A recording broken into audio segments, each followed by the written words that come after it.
Eto na, Kuya Kim. Pang-international talaga yung level ng kompetisyon natin. Alam mo kung bakit? Imagine mo, meron tayong kalahok ngayon na galing pa ng Malaysia. Galing Malaysia, Oo, international? fresh na fresh.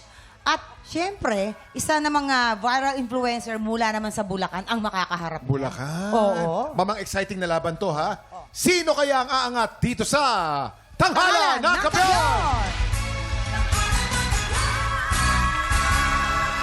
Kaway-kaway tayo sa ating mga inampalan. Thank you, Congressman Daryl.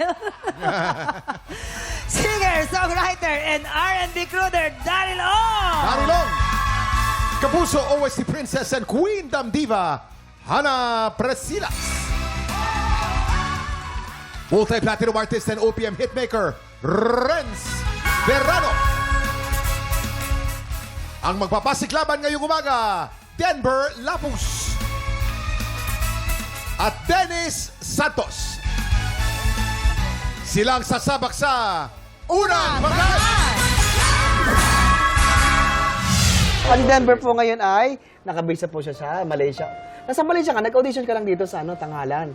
Pangarap ko rin po kasi talaga to eh. Aside from being band vocalist po, syempre, bilang singer, pangarap ko rin po na kahit paano marinig yung boses ko ng mas maraming tao. Tama.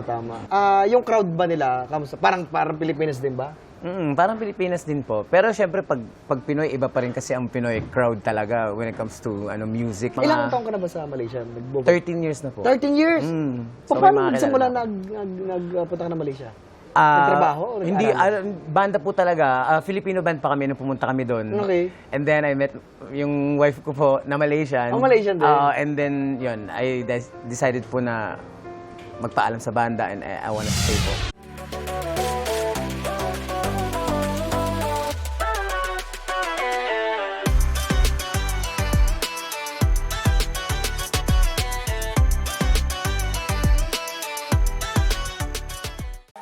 Tropa, pinanood mo hanggang sa dulo itong video na to? Very good ka! For more happy time, watch more TikTok Lock videos on our official social media pages and subscribe to GMA Network official YouTube channel.